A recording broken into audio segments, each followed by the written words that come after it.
ایسے تو اللہ نے ابراہیم علیہ السلام کی بیوی ہاجرہ کے بیٹے اسماعیل کے لیے بھی زمزم کا چشمہ جاری نہیں کیا.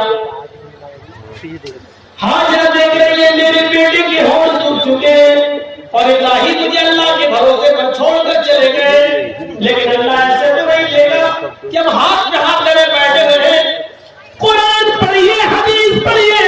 ہاجرہ اپنے بچے کے پانی کے لیے دوڑتی ہے, پہلے بھاگتی ہوئی جاتی ہے, صفا پہاڑی کے اوپر چڑھ جاتی ہے, دوڑتی ہوئی جاتی ہے, صفا پہاڑی کے اوپر چڑھ جاتی ہے اور صفا سے جھانک کر دیکھتی ہے کہ دیکھے کوئی قبیلہ رہتا ہے نیچے, اگر کوئی گاؤں ہے, باشندے ہیں, کوئی رہائش ہے کسی کی, تو میں نیچے چلی جاؤں اور اپنے بچے کے لیے تھوڑا سا پانی لے آؤں. لیکن جھانک کر دیکھتی ہے بیابان جنگل ہے, چلو وہ ایک اور پہاڑی ہے, اس پہاڑی پر چلتی ہوں, شاید اس کے نیچے کوئی بستی رہتی ہو. صفا سے دوڑتی ہو, مروا کی طرف بھاگتی ہے, کبھی آہستہ چلتی ہے, کبھی تیز چلتی ہے.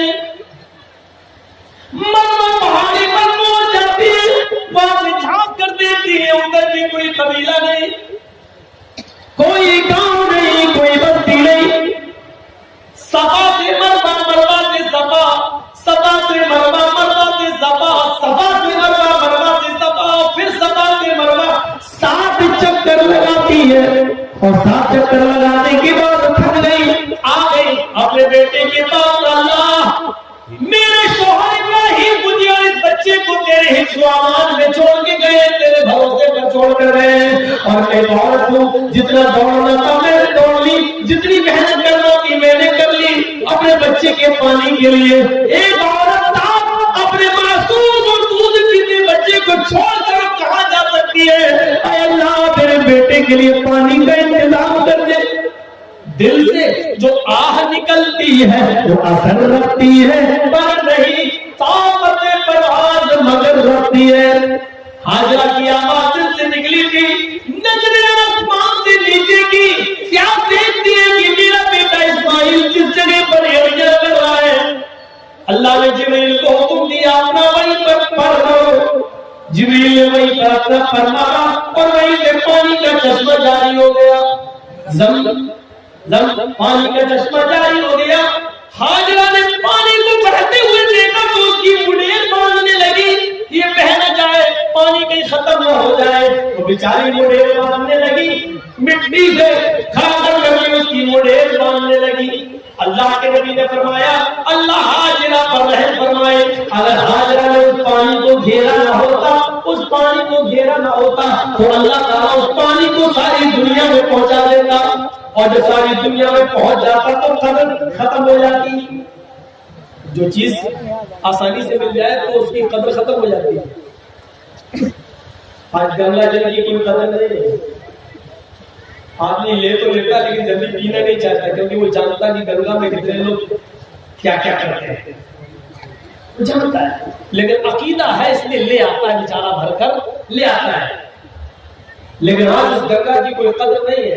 بس گنگا ماں ہے درجے میں, لیکن قدر کیا, اسی میں لوگ لیٹرین کر رہے ہیں, اسی میں پیشاب کر رہے ہیں, اسی میں ڈبکی لگا رہے ہیں, اسی میں نہا رہے ہیں, سب کچھ کر رہے ہیں, اور پھر وہی پانی پی بھی رہے ہیں, تو قدر ختم ہو جاتی ہے. ہاجرہ بار بار پانی تو روک رہی ہے اور اپنی عبرانی زبان میں بولتی جا رہی ہے, زم زم زم زم, یعنی رک رک, ارے ٹھہر, کہاں جا رہا, رک رک, ٹھہر ٹھہر. اس پانی کا نام ہی پڑ گیا زم. انہوں نے بولا زم زم, رک رک رک, ارے یہ تو رک کہتی جا رہی ہے. اس پانی کا نام اللہ کے رسول نے بھی اس کو بدلا نہیں, وہی رہنے دیا جو حاجرہ کی زبان سے نکلا تھا. بتانے کا مقصد یہ ہے کہ ہاتھ پہ ہاتھ دھرے ہوئے وہ بھی نہیں بیٹھے گئے. اللہ کا بھروسہ میرے بیٹے کو پانی مل جائے گا, دوڑنا ان کو بھی. ہاجرہ دوڑ رہی ہے. ابراہیم علیہ السلام اپنی بیوی اور بچے کو اللہ پر بھروسہ کر کے چھوڑ گئے اور دعوت توحید کے لیے نکل گئے. نکلنا ان کو بھی پڑا. ہم لوگ اتنے بڑے مضبوط آدمی ہیں کہ ایک جگہ بیٹھ جائیں, اللہ اللہ اللہ اللہ کرتے رہے, ہمیں تو آسمان سے ملے. اسی لیے میں نے کہا کہ یہ جہاں ملے سمجھ لو یہ سب سے بڑا حرام ہے, یہ بوجھ ہے پورے سماج کے اوپر.